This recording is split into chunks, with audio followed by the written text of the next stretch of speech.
¿Qué tal amigos, amigas de Otra Mirada? Bienvenidos a una nueva edición de Mesa Política.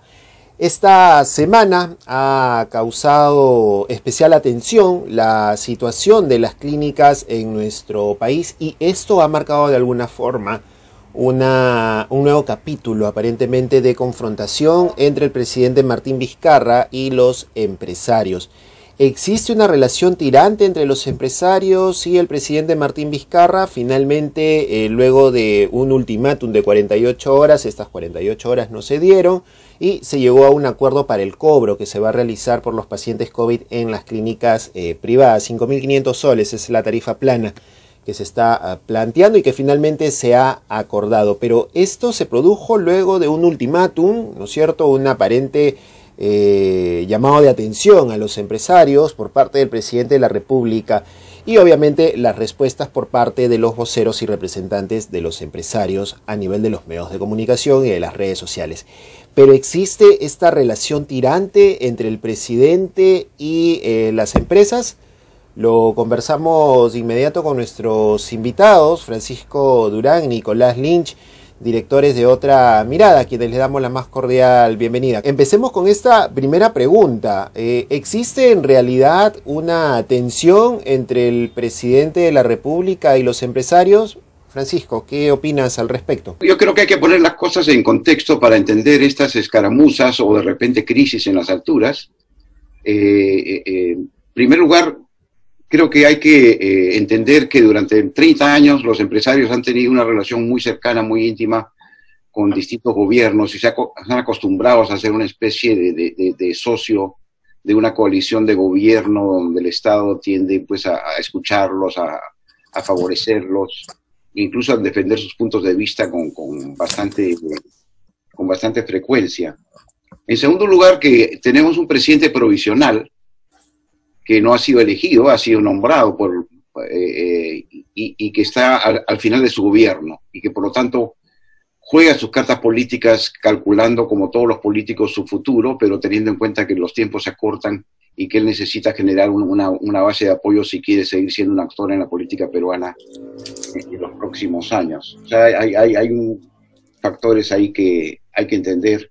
Y en tercer lugar, que estamos en una de las más grandes crisis de nuestra historia, generada por una pandemia, pero que también tiene efectos económicos, ¿no? Y donde la pandemia, digamos, está saliéndose fuera de control y está desbordando la capacidad de atención del Estado y también la del sector privado en las clínicas, ¿no? Creo que en ese contexto es que se produce esta escaramuza, pero de repente hay un mar más de fondo si es que estos acuerdos, digamos, no convencen o generan presiones populares o de la clase media, ¿no? Que se atiende más en las clínicas para resolver sus problemas más inmediatos, ¿no? Entonces estamos en una coyuntura muy interesante. Nicolás, ¿cuál es tu opinión respecto a esta situación? Sí, yo creo que es una crisis que viene de atrás, ¿no? Como decía Paco, el mar de fondo, me parece, está en el periodo inmediatamente anterior, ¿no? Recordemos que renunció un presidente de derecha como Kuczynski, presionado por un sector de derecha como el Parlamento, hegemonizado por el afrofujimorismo. Ese es el origen de Vizcarra, era el vicepresidente de Kuczynski. Y luego a Vizcarra le fue imposible llevarse, no solo bien, sino llevarse en términos institucionales con ese Parlamento y debió cerrarlo usando las prerrogativas que le daba la Constitución a fines de octubre del año pasado. O sea, ya teníamos una crisis de régimen político, ¿no? Había dificultades para que las cosas, políticamente hablando, para los que mandan, siguieran mandando de la misma manera, ¿no? Y esto no es un tema de personas, Kuczynski, Vizcarra, el afrofujimorismo, es un tema de que el modelo en el que se han basado estos sucesivos gobiernos de derecha en los últimos 30 años está haciendo agua, ¿no? Y la expresión de esta crisis de modelo ha sido los casos de corrupción, los sucesivos casos de corrupción, no uno, varios multimillonarios y en diferentes gobiernos que han asqueado a la ciudadanía, ¿no?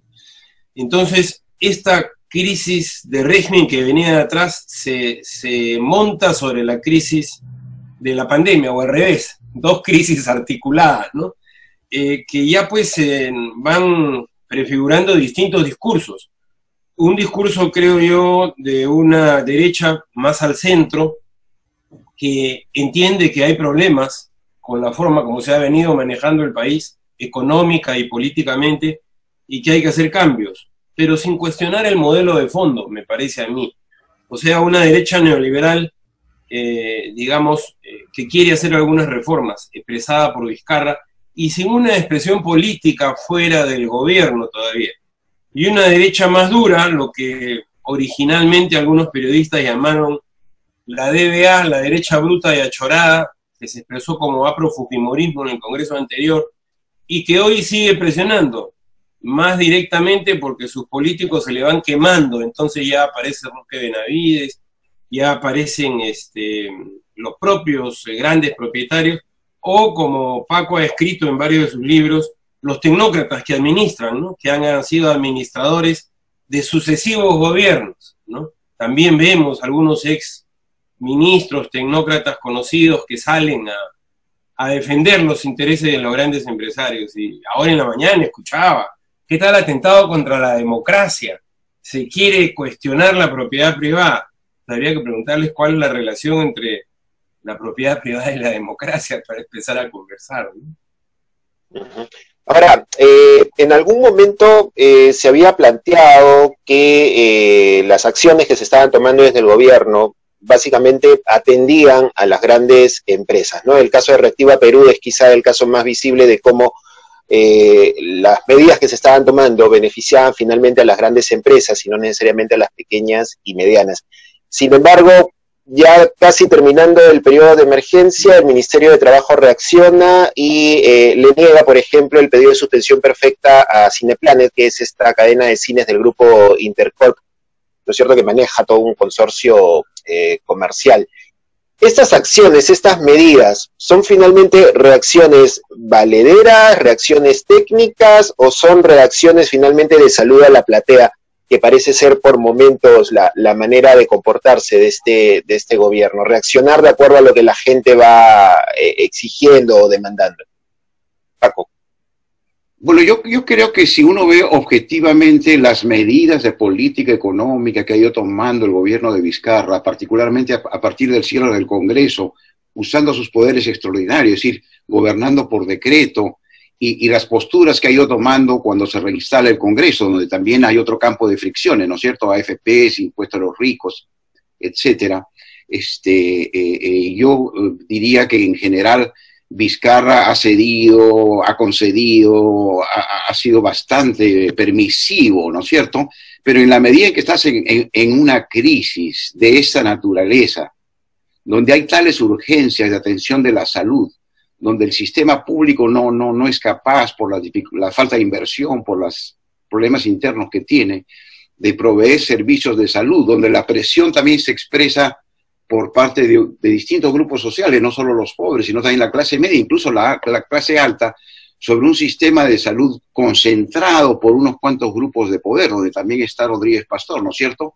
Aparte de Cineplanet y los centros comerciales, tiene la mayor cadena farmacéutica del país. Grupo Romero, Grupo Grecia tiene la mayor infraestructura de clínicas que se manejan desde seguros, ¿no? Seguros Pacífico EPS y seguros RIMAC EPS. Entonces, en este contexto comienzan a surgir fricciones que pueden derivar en confrontaciones como las que hemos visto, ¿no? Lo interesante de Vizcarra es que tira la piedra y después se sienta a negociar, digamos. Eso lo ha hecho varias veces y ese es un rasgo distintivo, digamos, ¿no? En el debate de las AFPs, que es parte de este proceso, por ejemplo, las criticó abiertamente por haber tenido pues excesivos cobros, ¿no es cierto?, en las comisiones, pero después forma una comisión, ¿no?, y plantea una reforma que hasta donde yo entiendo fue un planteamiento escrito por los propios empresarios en el MEF. Es decir, cede completamente y defiende su posición.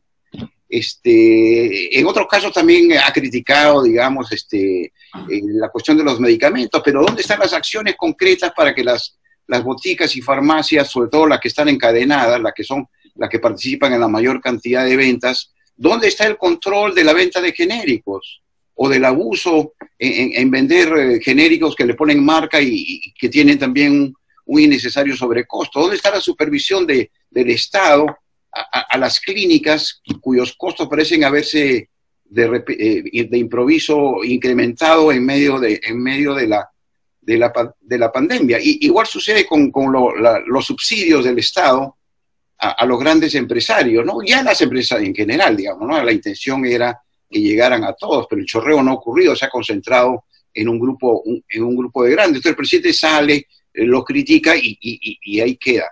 Creo que como mínimo estamos en esa situación, pero en la medida que el contexto es fuertemente inestable, que hay presiones populares, también de la propia clase media, por tener una atención oportuna y accesible a sus urgentes necesidades de atención médica, esta crisis puede ir generando dinámicas de mayores, digamos, de crisis en las alturas, ¿no? Sobre este punto me gustaría escuchar la opinión de Nico. Y entonces uno ve en medio de esta situación extraordinaria curiosas situaciones donde las dos derechas que ha mencionado Nicolás tienden ahora a converger, porque siempre desde 1990 se han separado entre el ala fujimorista, digamos, liberal autoritaria, ¿no es cierto?, donde se pegaron los grandes grupos de poder, donde se acomodaron los Viro Quesada y el comercio por momentos, ¿no? Y la derecha liberal democrática, derrotada cuando Vargas Llosa pierde, pero que después se recupera a partir del 2000, ¿no es cierto?,